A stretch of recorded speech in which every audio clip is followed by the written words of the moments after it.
Senhoras e senhores, bom dia. Vamos começar o nosso Grand Round. São 11 horas e 3 minutos. O tema não pode ser de maior importância. Como vocês já sabem, a gente vai conversar um pouco sobre infecções por Acinetobacter multiresistente, resistente aos antibióticos de mais amplo espectro. E o assunto, então, está na agenda do dia em função do aumento do número do recrudescimento dos casos que houve em tempo recente no Centro de Terapia Intensiva do nosso hospital, mas principalmente porque a cidade de Porto Alegre vive um surto sem precedentes. O primeiro caso de Acinetobacter com esse perfil de resistência foi descrito no Grupo Hospitalar Conceição em 2005. Eu disse 2005, então nós estamos completando quase 4 anos e certamente Porto Alegre tem uma das maiores casuísticas do planeta em relação a essa bactéria. Trata-se de um surto que já acometeu 16 ou 17 hospitais dos 25 hospitais que prestam serviço ao SUS e hospitais privados na cidade de Porto Alegre. Só no último ano houve o fechamento de 4 unidades, centro de terapia intensiva, dentro da cidade de Porto Alegre, em função desse surto, e a gente tem efetivamente presenciado muito poucos movimentos entre os hospitais, de maneira a reduzir essa carga de doença representada pela multiresistência, em especial pelo Acinetobacter. Surtos como esse já foram manejados de uma maneira muito mais ativa, por assim dizer, em outras cidades do Brasil, e por diferentes razões, no nosso contexto aí socio-sanitário, a gente segue com o problema, e isso faz com que medidas precisam ser redobradas em função da instituição, das características, em especial da extrema mobilidade, não só dos pacientes, no contexto do Sistema Único de Saúde, mas também pelos profissionais de saúde que têm vínculos assistenciais e profissionais em diferentes instituições. Também esses profissionais, se não higienizarem adequadamente as mãos e o seu estetoscópio, podem ser vetores da transmissão daquele que é, indubitavelmente, um dos maiores surtos já presenciados na história. Não tem nenhum exagero nisso, vocês, por favor, consultem o PubMed e vão identificar que a gente trata de um surto que é, do ponto de vista temporal e do ponto de vista do número de pacientes colonizados e apresentando infecções também documentadas por essa bactéria, é uma situação sem precedentes. Algumas das instituições na cidade de Porto Alegre já têm mais de 400 casos acumulados. E isso é bastante sério e toma uma outra conotação mais recentemente, ou de maio do ano passado para cá, quando já começaram a ser publicados casos de profissionais de saúde que apresentaram infecções graves por essa bactéria. Então, isso também se reveste de uma dimensão de proteção dos profissionais de saúde nesse contexto. Para falar desse assunto, então, nós convidamos a professora Silvia Vieira, chefe do Centro de Terapia Intensiva do nosso hospital, professora do Serviço de Medicina Intensiva no nosso hospital, e o Dr. Rodrigo Pires dos Santos, médico, coordenador da Comissão de Controle de Infecção Hospitalar. Eles vão conversar sobre o assunto e a gente, então, deseja muito que vocês possam participar, levantar suas dúvidas, questões, enfim, a sua participação é absolutamente bem-vinda. Aqui? Bom dia para todo mundo.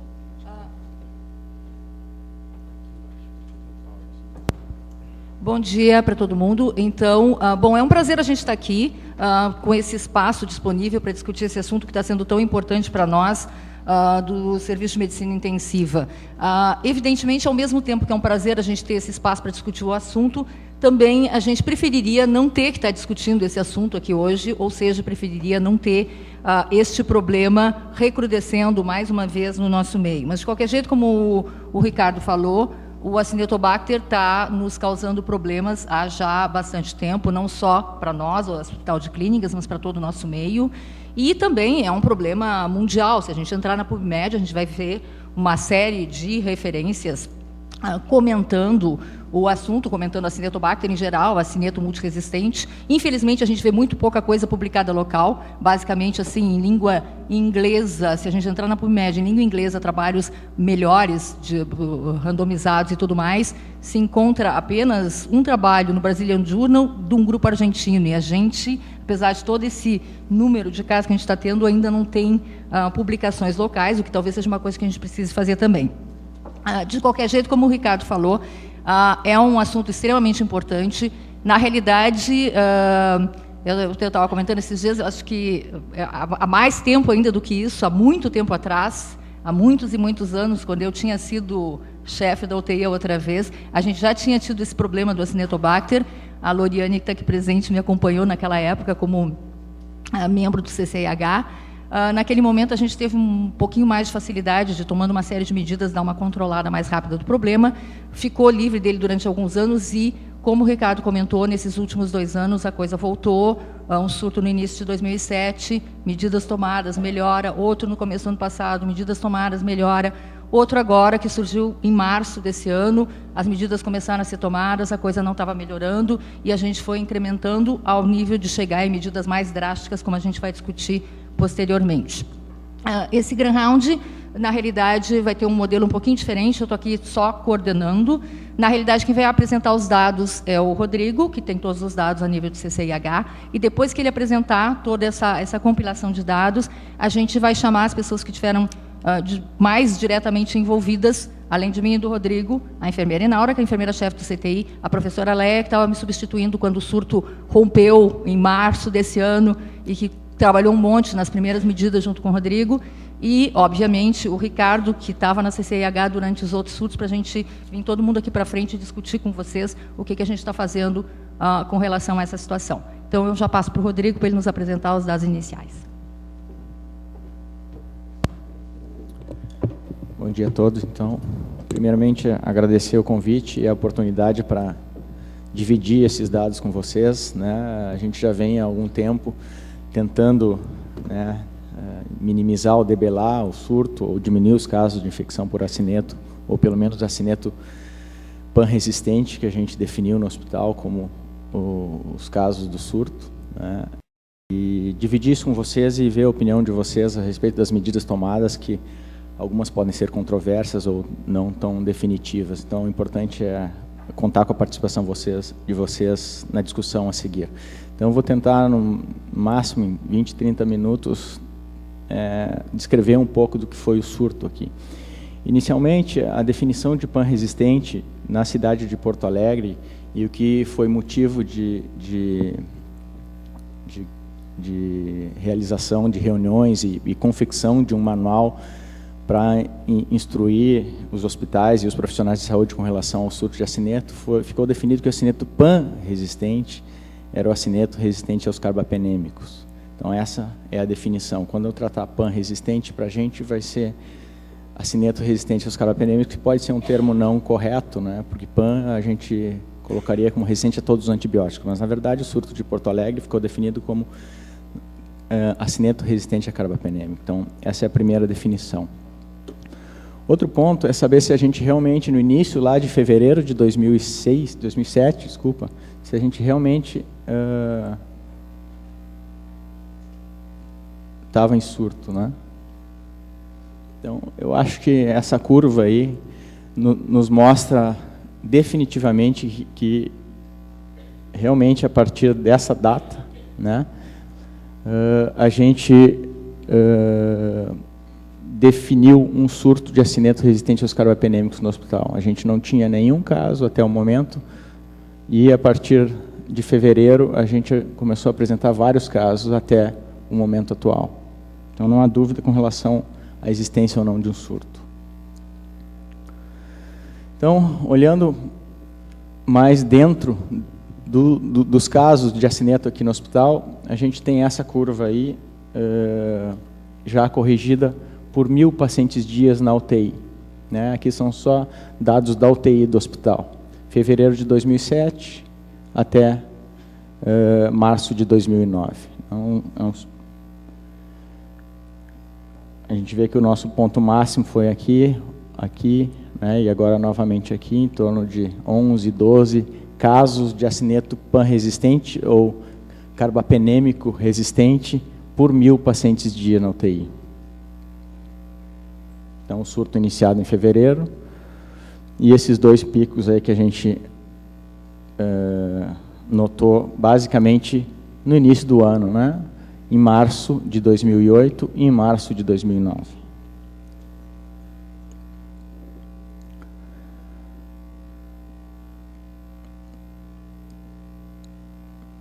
E aqui, essa mesma curva separada pelas 2 áreas da UTI. A gente vê que, inicialmente, o surto era quase que exclusivamente da CTI área 2, né, em vermelho.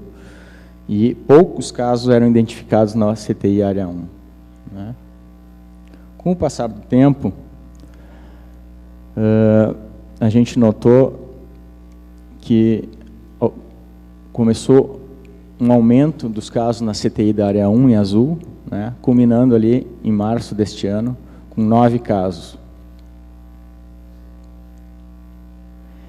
Se a gente analisar somente os casos da CTI área 2, a gente nota que, aparentemente, com as medidas tomadas desde o início do surto, né, aqui não é 2000, né? Então, desde o início do surto, houve uma queda do número de casos.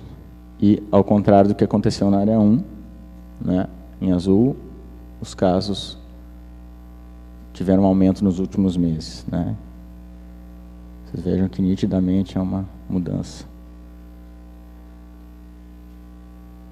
Isso, né, porque se passou 2 anos até que se iniciou um novo surto, né, como foi colocado, ou um número de casos identificados maiores na área 1.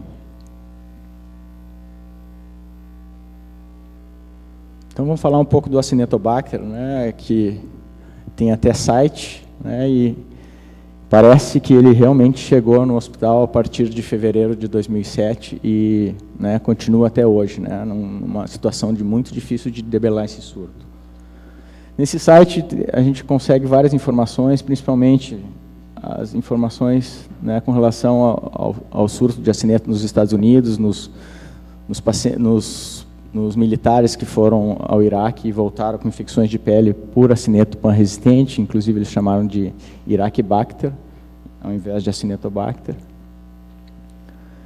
E outros relatos, né, mais científicos aí com relação ao Acinetobacter nas tropas americanas. Então, só para demonstrar uma evolução de infecções por Acinetobacter, a gente nota que, em 1975, essa publicação, né, que compilou esses dados antigos, relata que apenas 1,5% das pneumonias eram causadas por acineto. Já em 2003, a gente já tem uma taxa um pouco maior, 6,9% das pneumonias, a principal infecção, né, o principal sítio de infecção em que o acineto é responsável por infecção, já tinha aumentado de 1,5% para 6,9%. E também, no tempo, a resistência do Acinetobacter a alguns antibióticos também aumentava, né? Tanto a micacina, quanto o imipenem, quanto o ceftazidima, a gente teve um aumento da resistência. O problema do Acinetobacter que a gente vem lidando é que ele permanece em ambientes secos, né, até muito mais do que 48 horas, a gente vai ver adiante. Esse pó contaminado pela bactéria, identificação da bactéria em conexões de ar-condicionado, a poeira do ar-condicionado. A colonização de profissionais de saúde pode ser por tempo prolongado, né? A gente vê aqui colonização em narinas, principalmente, por tempo prolongado. E que ocorre, então, né, essa troca de profissional colonizado transmitindo para o ambiente, né, uma persistência grande no ambiente, voltando para o profissional, para o ambiente, para o paciente, etc. E, né, nesse relato aqui do Emerging Infectious Disease 2005, cita esse fenômeno de iceberg, que para cada colonização existe 3,5 até 12 Desculpa, para cada infecção existe 3,5 até 12 pacientes colonizados por acineto. Aqui demonstrando a sobrevivência do acineto em ambientes secos, né? A gente tem aqui esse estudo experimental em que se coletou amostras de sangue, catéter, urina, né, escarro colonizado por acineto, e se colocou isso em alguma superfície seca e se observou a média de permanência, né? A média de permanência foi 26,5 dias em superfícies secas. Isso denota a dificuldade de se erradicar um surto desses, onde o acineto pode ficar em qualquer outra superfície que a gente eventualmente não identifica.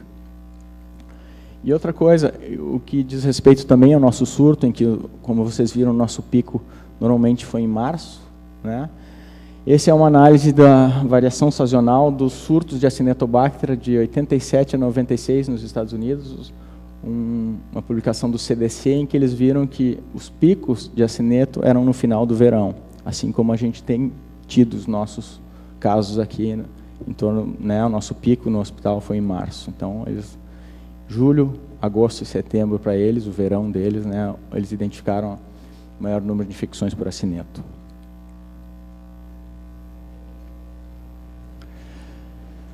E com relação aos surtos, né, assim como a gente identificou, a maioria dos surtos relatados na literatura são provenientes de unidade de terapia intensiva. Pacientes provenientes de unidade de terapia intensiva. Essa é uma publicação também, uma compilação, na verdade, de todos os surtos relatados de Acinetobacter de 77 a 2000, publicada na Infection Control Hospital Epidemiology. A gente vê aqui que até então a gente só tinha 3 relatos de surtos de Acinetobacter resistentes aos carbapenêmicos até 2000, que de 2000 para cá aumentaram os relatos e existem já relatos de acineto realmente resistentes a todos os antibióticos, inclusive polimixina. Então, só para descrever aqui, não sei se todo mundo está vendo, mas essas são as medidas tomadas para se tentar debelar esse surto. Na verdade, aqui são pacientes que se identificou um sítio, um foco comum de infecção, né? E a grande maioria das medidas, né, os surtos, o que durou mais tempo foi esse aqui, os outros menos tempo, o que mais ou menos se assemelha à nossa realidade aqui com 2 anos de acompanhamento. Então, a maioria dos casos se identificou vários locais aí possíveis de transmissão de fonte, de foco do acineto, né? E as medidas, geralmente, na grande maioria dos surtos, é a mesma, né? Retirada do surto, do foco, né? Eventualmente um respirador contaminado, um tubo,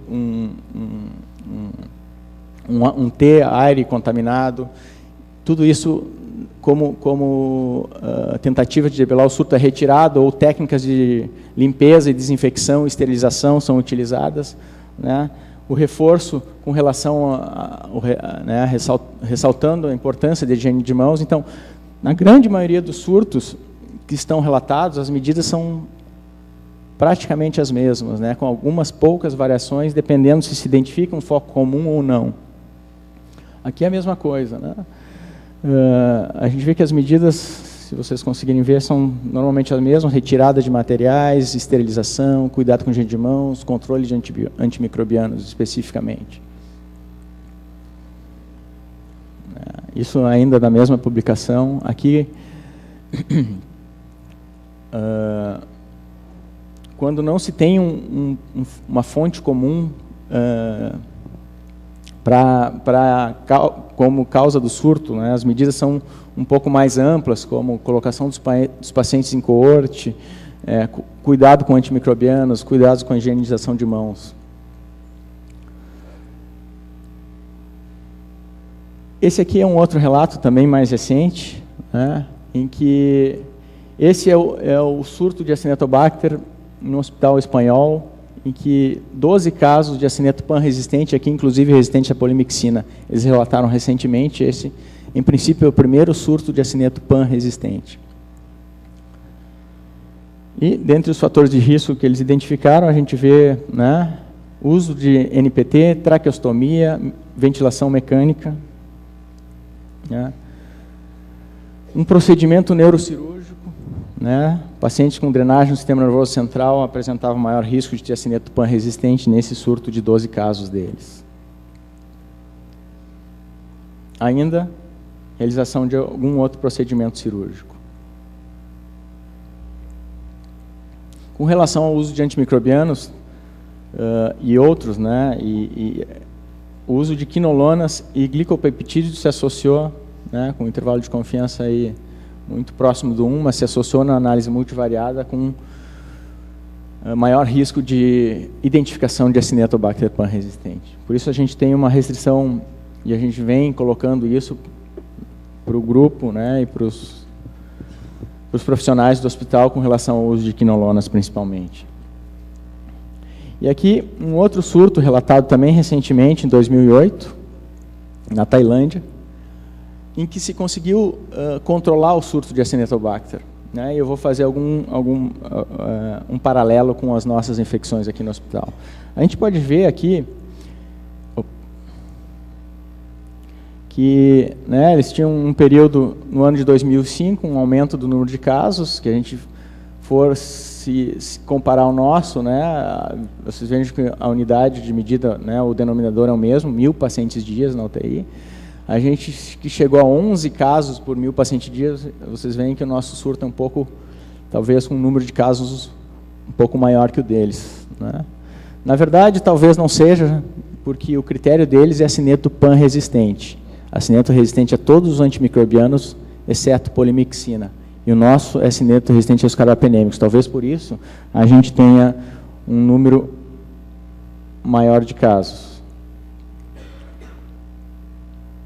Colocando o nosso surto em cima do deles, a gente tem isso, né? A gente vê que o deles segue essa linha e o nosso vai lá para cima com 12 casos, né? Então, claro que o critério de definição é um pouco diferente. E se a gente usar o mesmo critério de definição deles, a gente certamente vai cair um pouco aqui. A gente não sabe quanto ainda, mas só para demonstrar a diferença entre um e outro. E as medidas tomadas, nada mais são do que todas as medidas que, na verdade, a gente tomou e que se tomam para debelar um surto. Precauções de contato, culturas de vigilância, coorte dos pacientes infectados, ou seja, colocação dos pacientes infectados numa área restrita, somente para esses pacientes, com o pessoal treinado, e limpeza do ambiente, né? E a partir do segundo ano do surto, né, que eles relatam, houve uma diminuição do número de casos.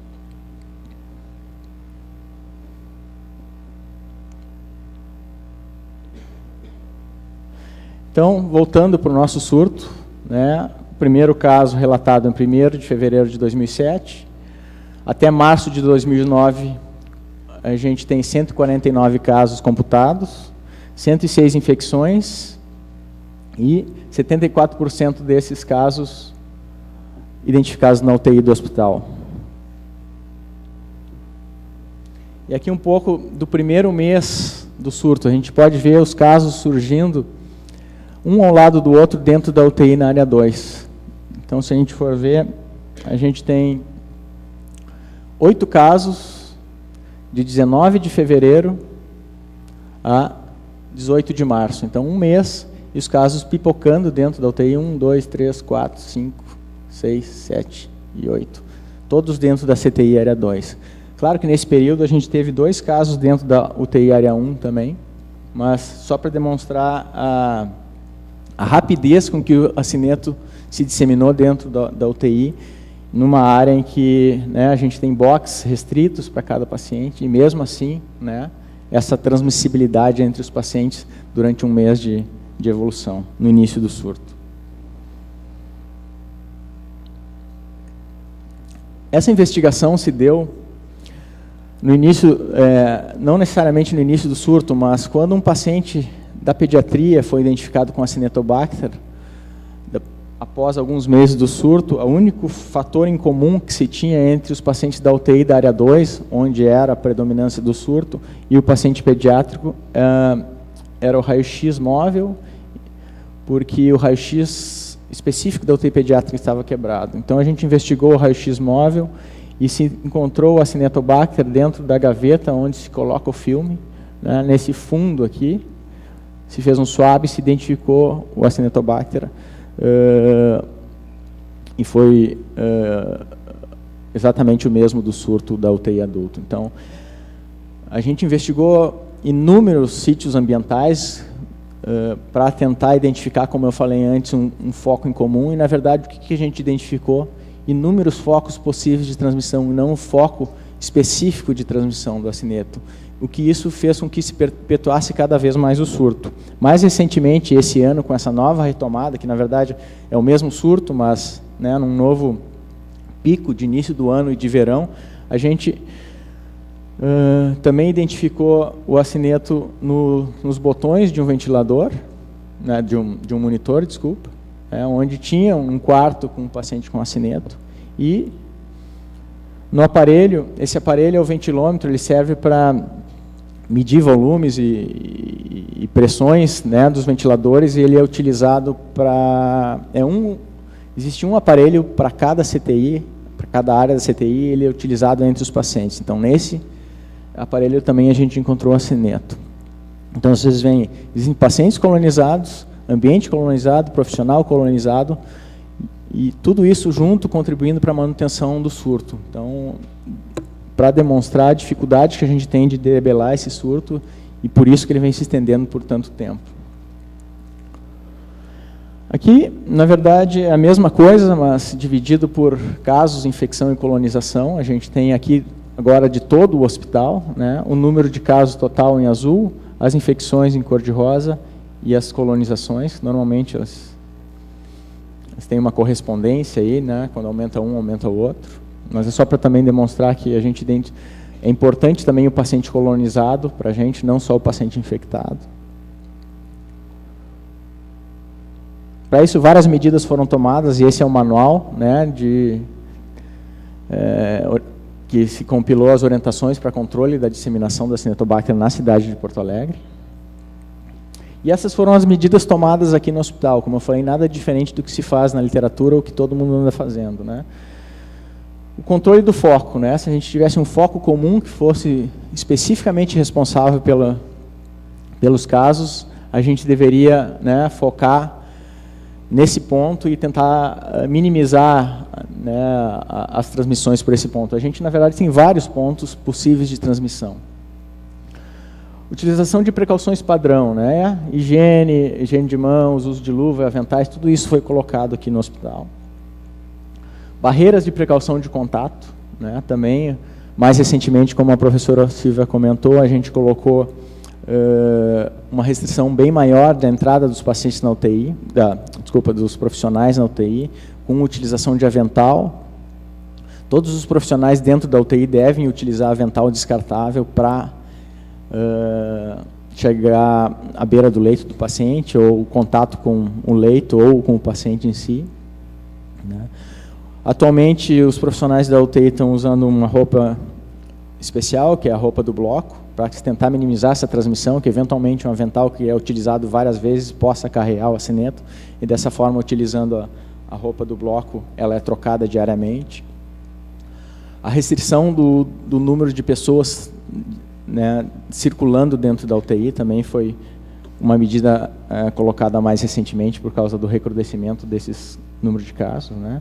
A limpeza do ambiente como rotina, né? Vocês devem ter tido a experiência que recentemente a gente fez uma limpeza associado com uma reforma da engenharia na UTI Área 1, então a UTI foi fechada há alguns dias para que se faça essa limpeza, e a cada saída de um paciente da UTI é realizada a limpeza terminal do leito, no paciente com Acinetobacter. A coorte de pacientes é feita na CTI Área 2, todos os pacientes com acineto são deslocados para a CTI Área 2, onde se tem boxes individuais e um controle talvez um pouco melhor das possibilidades de disseminação da infecção, né? Como eu já falei, né, o fechamento da unidade, o controle de antimicrobianos que a gente vem fazendo, e com uma ênfase especial agora, mais recentemente, a restrição do uso das quinolonas. E a vigilância, né? Atualmente, no início do surto, a gente iniciou um processo de vigilância que foi suspenso por um período pela sensibilidade da vigilância ser muito baixa. A gente identificou muito poucos pacientes. A vigilância continua hoje nos pacientes que são provenientes de outros hospitais que têm um surto de Acinetobacter também, e provenientes da emergência. E há 2 a 3 semanas atrás, a gente iniciou a vigilância sistemática de todos os pacientes internados na UTI. Todos os pacientes, na segunda-feira, são submetidos à vigilância para pesquisa exclusivamente de Acinetobacter. Então, todas as medidas tomadas, ninguém inventou nada, está tudo muito bem definido na literatura. Aqui um pouco, né, das barreiras da sinalização que a gente colocou para tentar diminuir a circulação dentro da UTI. Né, a mesma coisa, acesso restrito, né, a placa de multiresistente para identificação dos pacientes, né, a questão da higienização de mãos, importante. A gente vem numa campanha, como parte numa campanha da Organização Mundial da Saúde, a gente faz parte dessa Aliança Mundial de Segurança ao Paciente, que na próxima terça-feira, vocês devem ter visto divulgado aí o início de uma campanha para higienização de mãos e controle de germes multiresistentes também, né? A questão do álcool gel, só para lembrar, né, o álcool gel é a forma mais efetiva, prática e rápida, né, para se higienizar a mão, né? 1 a 1 minuto e meio para higienizar a mão com água e sabão, e 15 a 20 segundos para se higienizar com álcool gel. Então, a gente recomenda sempre, superior à higiene com água e sabão é o uso de álcool gel. Né? Nesses momentos que isso aqui faz parte da campanha da Organização Mundial da Saúde, antes do contato com o paciente, após o contato com o paciente, antes de procedimento asséptico, após contato com os fluidos corporais e após contato com o ambiente do paciente. Talvez esse momento aqui seja o mais esquecido de todos, quando a equipe chega e apenas encosta no leito do paciente ou encosta em alguma área próxima do paciente. É necessária a higienização de mãos após esse contato também, que às vezes a gente esquece. Só para lembrar os momentos em que os pontos, né, as áreas das mãos mais esquecidas na higiene de mãos, né, em preto. E a técnica, é bom lembrar que essa técnica deve ser realizada quando se faz higiene de mãos com água e sabão e também com álcool gel. O uso de luvas não isenta da realização da higiene de mãos após o uso de luvas. E a taxa de higienização que a gente tem na UTI do hospital hoje. A gente pode ver que essa taxa não muda, né, no tempo. Gira em torno de 50% a 60% durante todo esse tempo, desde 2006 até o momento. Então, a gente tem que, de alguma forma, se conscientizar ou ter alguma ação mais ativa para tentar melhorar essa taxa de higienização de mãos. Aqui, de outra forma, né, a gente vê que a CTI área 2, onde existem os pacientes com acineto, a taxa é significativamente melhor, comparado com a área 1, por exemplo, né? 55% na área 1, 60% na área 2. Se isso é clinicamente relevante, talvez não, mas essa diferença é estatisticamente significativa. Quando a gente observa os profissionais na higiene de mãos, a gente vê que os enfermeiros consistentemente são os melhores a higienizar as mãos, e os médicos e os técnicos num patamar um pouco mais baixo, os médicos mais baixo ainda. E aqui a comparação, né? A gente vê que existem muitas observações, né? 3.000 observações de enfermeiro, 9.000 observações de técnicos, mais de 2.000 observações de médicos. A gente vê essa taxa geral de higiene de mão, 78% contra 51% contra 44%. Todas estatisticamente significativas. Então, é difícil de se controlar um surto quando a gente vê uma taxa de higienização nessa monta. E aqui, para deixar em aberto, esse aqui é uma publicação também recente, em que se relatou vários hospitais de Nova York, né, e o relato da epidemia em 10 anos de controle de acineto pan-resistente. O que a gente pode ver aqui? Que a taxa deles, de todos os hospitais, é inferior à nossa. E Na grande maioria das vezes não existe um consenso com que medidas tomar. O uso de precauções de contato, alguns faziam, outros não. Uso de vigilância ativa, alguns faziam, outros não. Uso de biologia molecular para identificar ou controlar o surto, né? Alguns sim, outros não. Quais amostras utilizadas para fazer pesquisa, né, fazer a vigilância? Swab, né, retal, escarro, retal, então, e outros não faziam. Então, cabe a discussão, tendo em vista que essa publicação recente não se tem um consenso com relação às medidas, com relação ao controle de um surto de acineta. E, finalmente, eu gostaria de agradecer a vocês e ao grupo de trabalho do controle de infecção, que vem durante todo esse tempo aí tentando, né, combater esse surto, e a gente continua até hoje e queria dividir isso com vocês. Obrigado.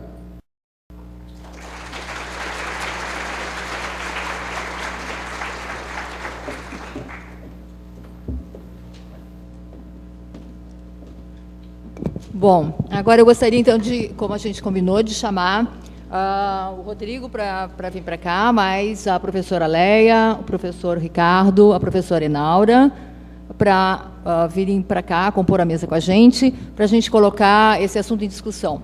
Lembrando, de novo, que, em função desse último surto agora, a gente realmente, como o Rodrigo colocou, eu quero refrisar isso, a gente recolocou algumas medidas em uso no CTI do clínicas que estão vigindo no presente momento, que obviamente passam, como o Rodrigo disse, por higienização das mãos, isso é o mais importante. A gente não está habituado a fazer adequadamente, a gente tem que fazer mais e passar álcool gel nas mãos com quantidade adequada de álcool em todas as regiões da mão, como o Rodrigo frisou. Sempre que tocar no paciente ou tocar em qualquer coisa que diga respeito de paciente, porque, como ele frisou, a acineta é um germe de contato. Então, tocou na pastinha, não tocou no paciente, só na pastinha, não interessa, higieniza igual.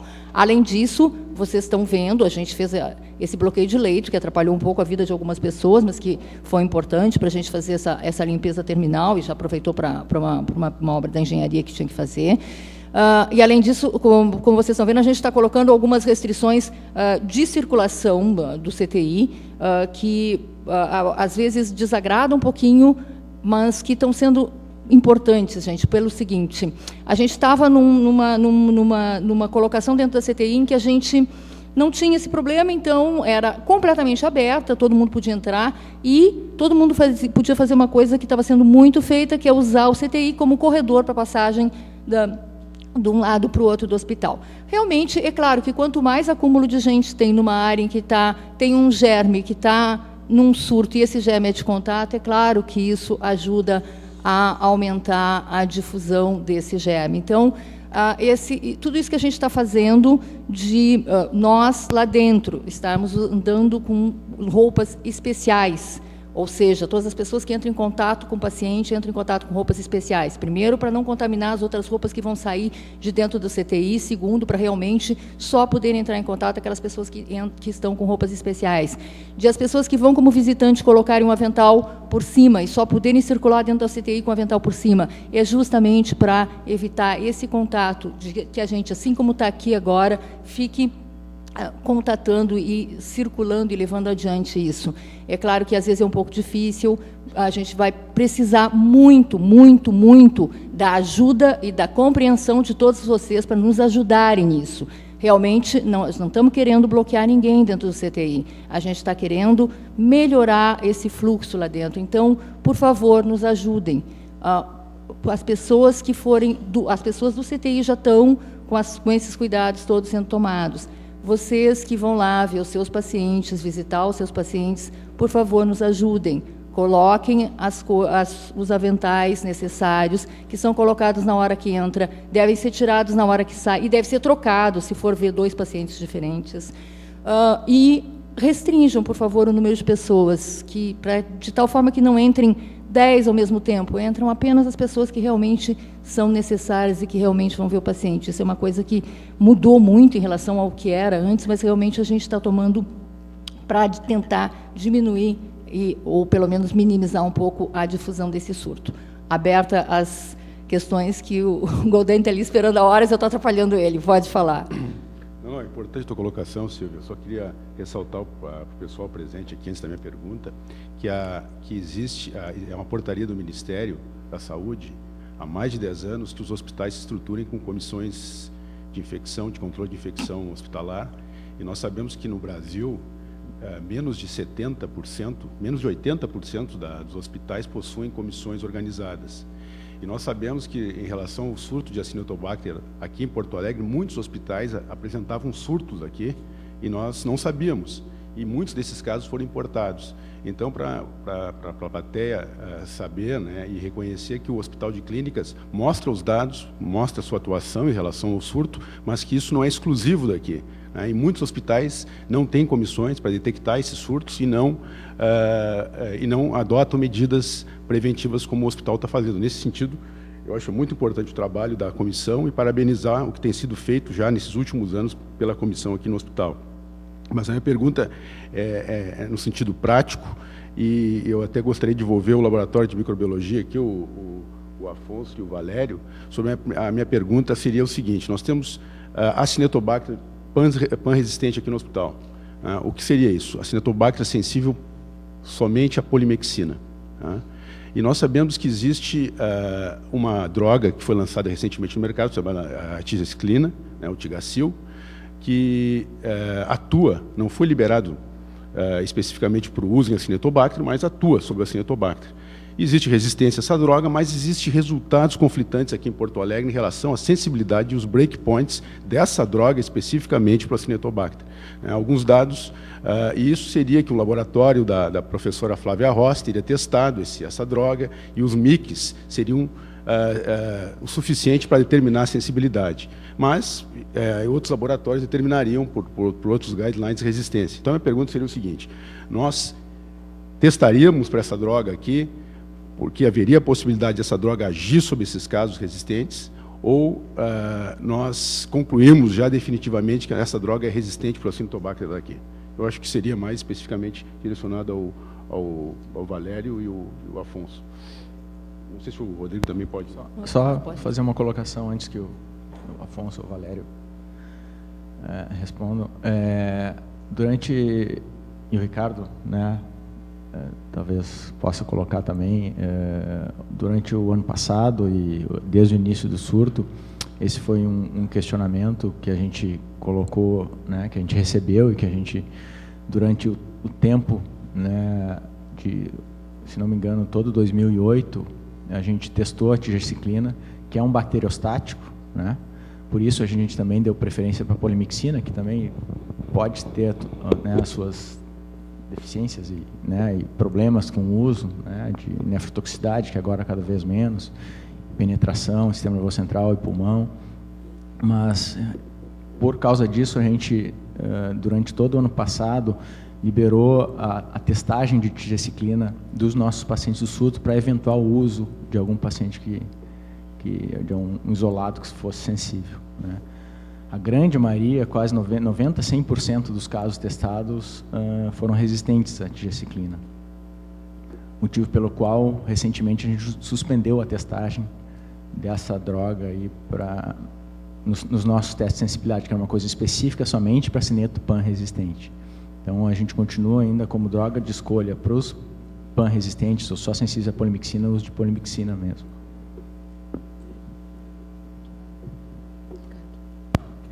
Vocês querem comentar, Afonso e Valério?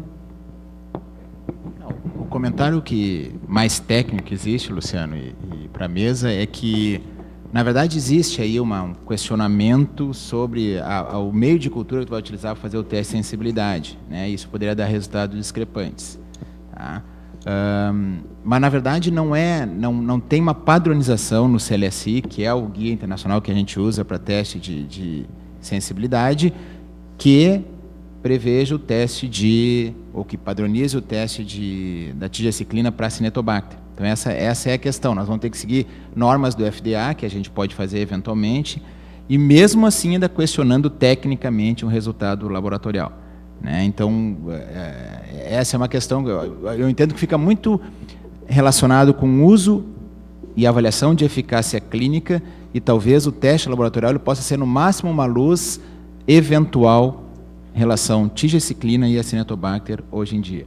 Esse é um problema. Tem problema técnico realmente para fazer o teste no laboratório. Talvez por isso que não seja padronizado.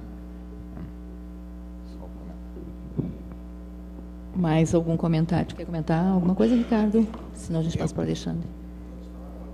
A plateia tem preferência. A plateia tem preferência, Alexandre. Oi. Eu só queria complementar essa questão da tigeciclina.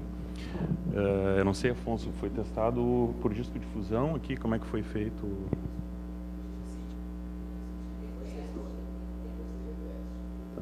É que existe, na verdade, assim, Dani, na verdade não existe, acho que é importante colocar que não existe um breakpoint definido para Acinetobacter do que é resistência, o que é, em primeiro lugar, é isso, né? O que é resistência em tigeciclina, o que é sensibilidade. A gente faz uma extrapolação de 2 órgãos, né, que determinaram esses breakpoints para enterobactérias, né, que é o caso do FDA, que colocou como breakpoint 2, né, 2 microgramas por ml, e o órgão europeu, que colocou como 1, né, eles são um pouco mais conservadores.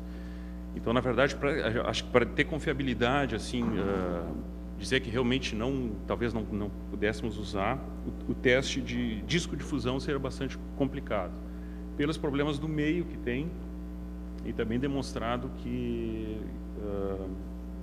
existe muita falsa resistência, né? Eu não estou com isso querendo defender a tigeciclina, acho que ela tem várias limitações também, mas só colocar isso. E o e-teste também tem um problema de falsa resistência. Então, na verdade, o método é muito complicado para se usar no dia a dia, para o laboratório poder liberar como sensível resistente. Primeiro, pela ausência de padronização.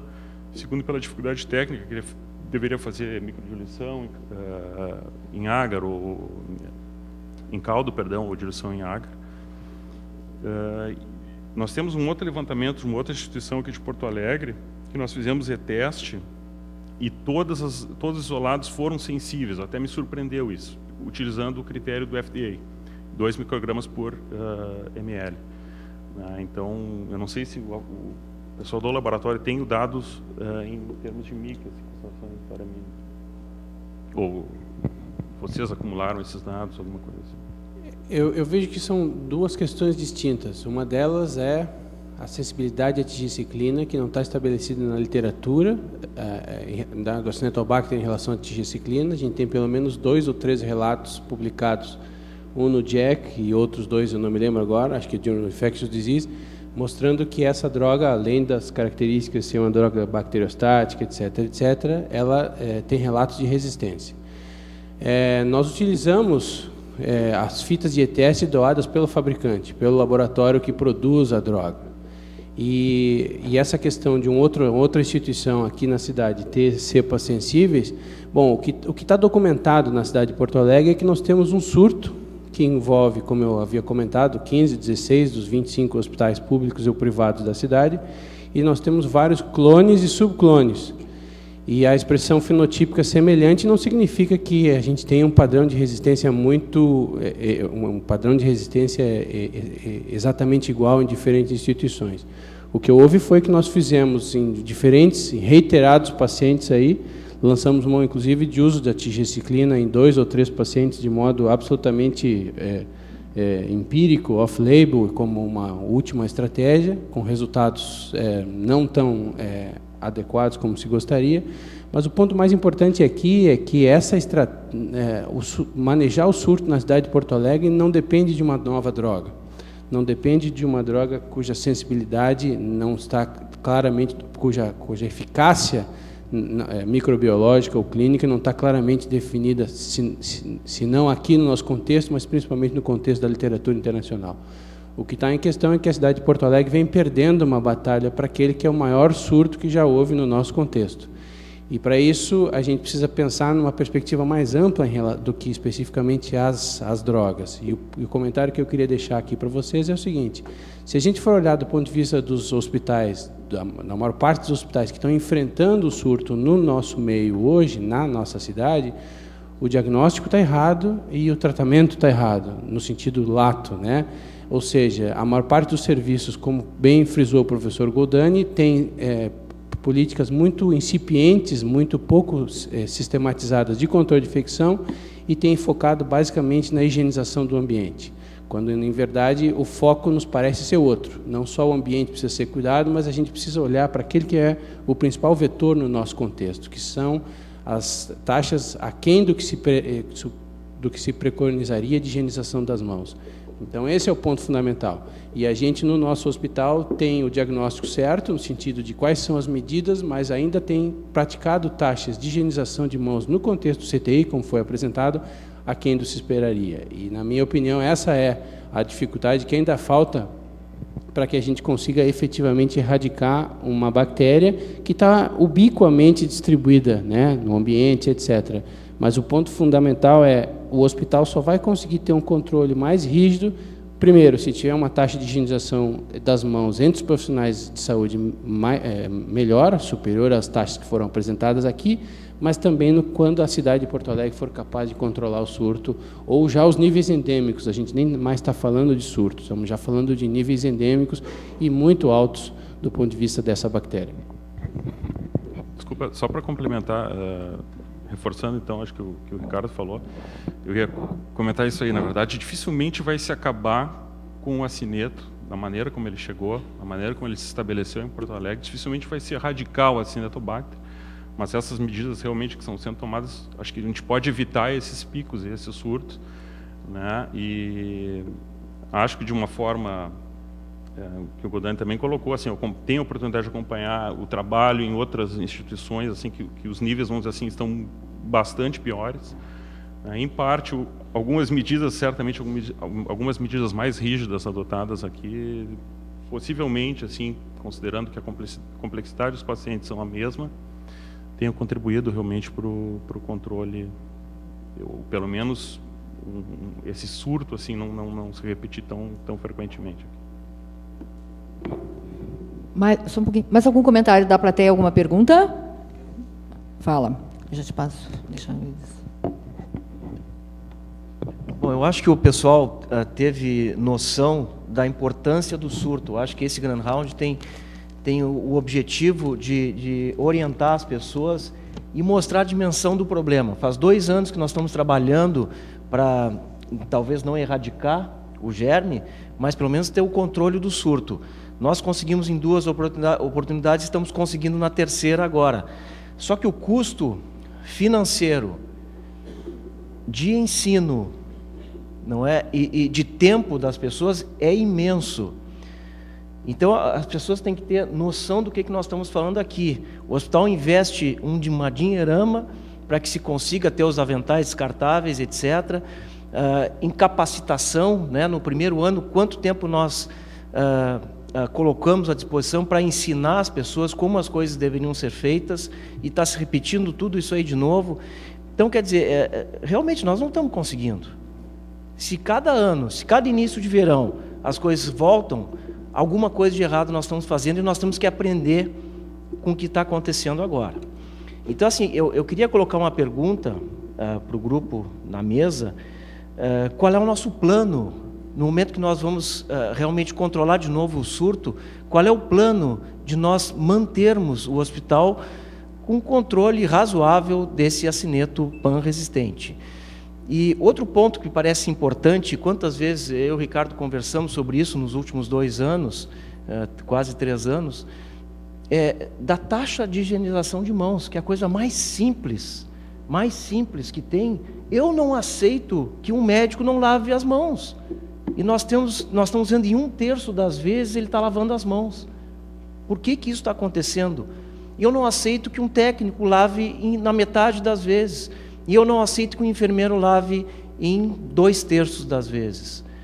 Então, assim, o que nós podemos fazer a mais do que isso que nós estamos fazendo hoje?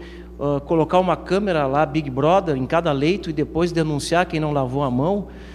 Então, outra pergunta objetiva, o que nós vamos fazer em relação a isso? Porque tem que ser feito mais do que nós fizemos. Nós fizemos muito e nós vamos fazer mais do que isso. O que nós podemos fazer para orientar as pessoas E mais, vocês estão tendo alguma dificuldade com algum profissional? Esse é o fórum da gente colocar aqui. Vocês estão tendo alguma dificuldade com algum profissional que não respeita as regras que estabelecidas por vocês? Professor Sérgio, obrigado pelas colocações. Eu acho que é importante ressaltar tudo isso e a gente não vê uma outra forma de tentar reduzir esse número de casos, senão com medidas realmente restritivas, né? É isso que a gente vem tentando colocar agora, de restrição de circulação de pessoas, restrição de número de pessoas dentro da UTI, de circulação de uma área para outra. A questão da higiene de mãos é uma vergonha, a gente está disponibilizando aí com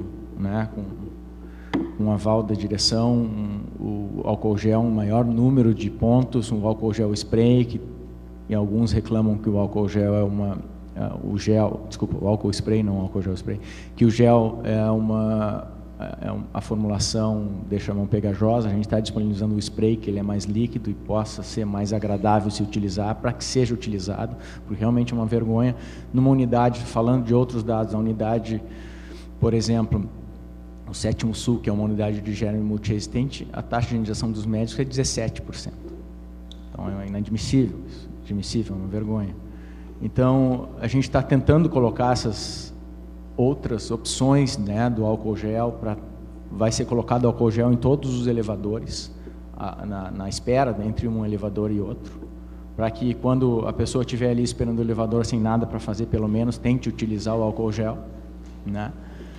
Então, são medidas que a gente pretende que fiquem definitivas dentro do hospital, que é a restrição das pessoas dentro da UTI, que é o uso de roupa específica para quem está dentro da UTI, que é uma disponibilidade maior de álcool gel, uma formulação melhor, para que as pessoas tomem esse hábito de utilizar esse produto e mudem a sua forma de trabalhar, o que talvez seja mais difícil. Com educação, a gente viu que é bem difícil de se mudar um comportamento, e isso é bem claro para todo mundo. Então, eu acho que a única forma é realmente medida restritiva, né? Tentar, de uma forma, né, de policiamento, de restrição, tentar que se mude um comportamento que já é vigente, principalmente entre os médicos, com relação à higiene de mãos. A Leia e a Enaura queriam falar um pouquinho. Leia.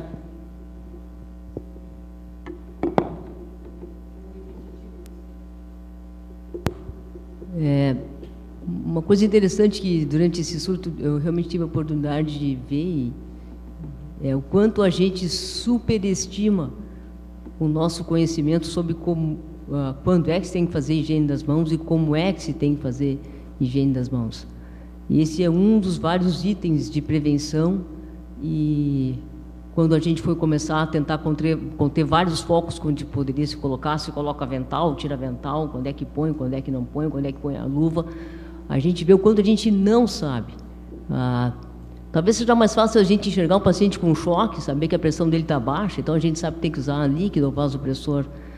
Como uma bactéria não é visível, não está ali apontando para nós, eu estou presente, talvez, eu não sei se isso explica por que a gente é tão insípido na questão de higiene e de condutas de prevenção.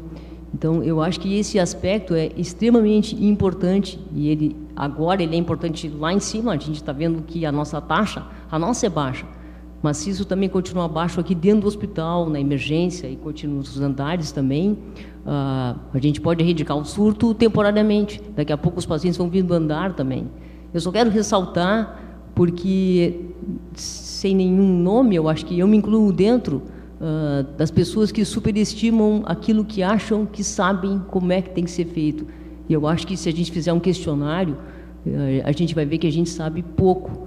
E talvez é por aí que a gente tenha que abordar, independentemente, a gente pode ter a melhor roupa, mais bonita, ou a roupa ruim do bloco, que muita gente questiona, mas se a gente não fizer as medidas, a gente realmente não vai ter a oportunidade de poder controlar o surto. Essa resposta nós não temos ainda, isso é uma coisa importante. Enaura. Bom, antes que a plateia esvazie, eu tenho duas coisas para falar. Uma, eu quero agradecer a nossa Comissão de Controle de Infecção, que me dá essa tranquilidade de estar aqui sentada e me sentir assim, até com coragem de responder alguma coisa, porque eu não sei nada, gente. Eu sei lavar as mãos, né? E eu acho que é com essa parte que eu contribuo. Eu sei cuidar, né, de paciente e eu sei prevenir infecções. Então, assim, é isso que eu sei e é isso que eu faço e o que eu passo para o meu grupo. Então, eu acho que nós temos uma boa parceria.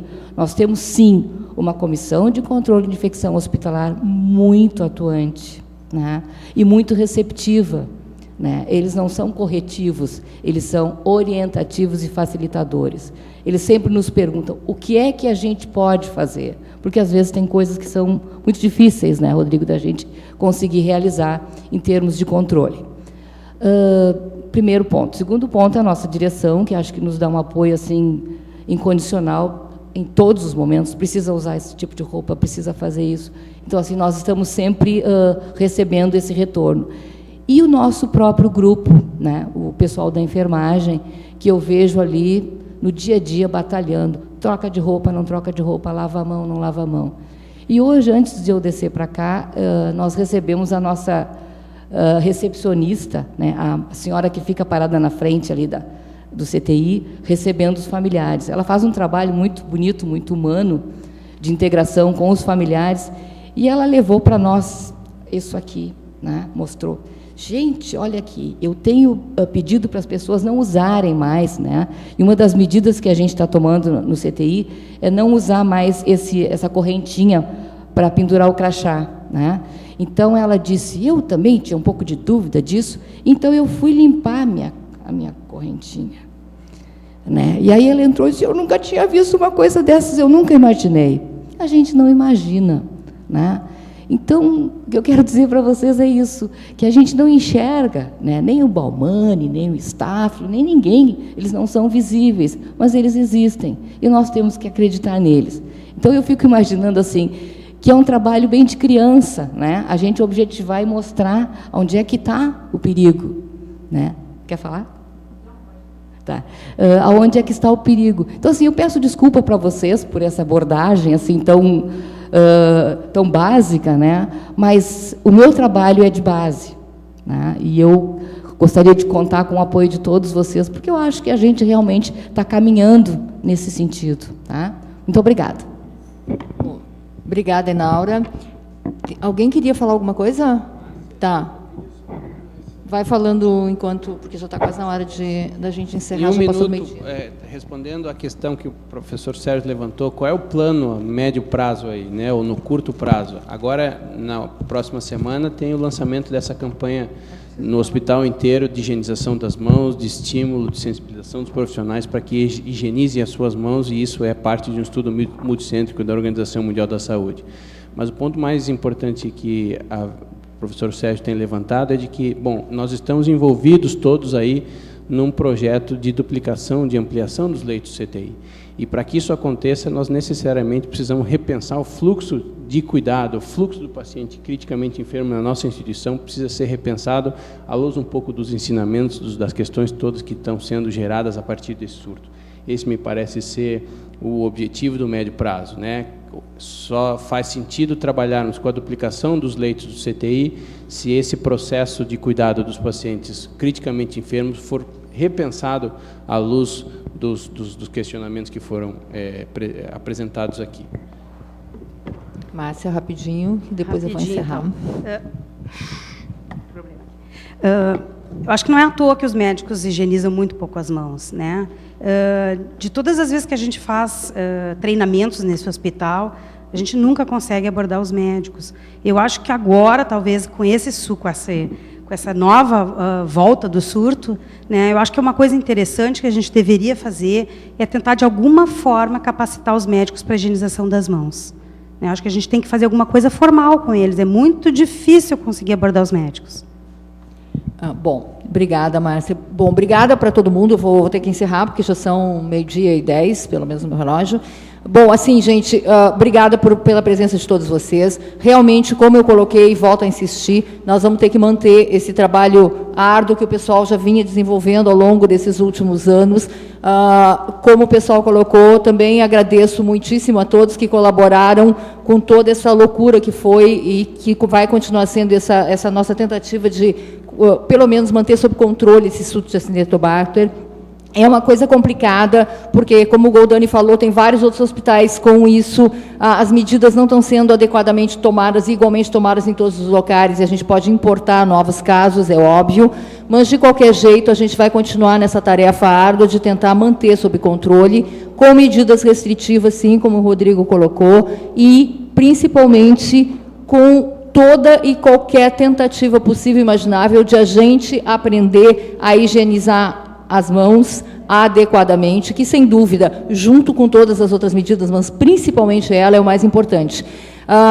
Só terminando, já não tem quase mais ninguém aqui, todo mundo indo embora, mas o Sérgio colocou se nós temos problemas. Nós temos, sim, várias pessoas, como a Inaura disse, parece que as pessoas não enxergam, não acreditam. Então, como o acineto, como outros bichinhos não são visíveis, tem pessoas que chegaram a me dizer, mas chegaram a dizer para mim e para a Leia, mas a gente não vê onde é que eles estão.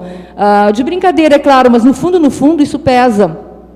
Em algumas pessoas que acabam achando que, tudo bem, está bem assim, eu não mexi em nada, eu não fiz nada, eu estou limpinho, não estou sujo, eu não preciso de todas essas coisas, mas não, todos nós precisamos, nós vamos ter que embutir na cabeça de todo mundo. Acho que justamente os que talvez estejam menos preocupados ou os que acham que isso não é tão importante são justamente os que não estavam aqui hoje, infelizmente. Mas vamos ver se a gente consegue achar uma forma de chegar nessas pessoas e convencê-las de que tudo isso é importante, sim. Obrigada, gente, para todo mundo. E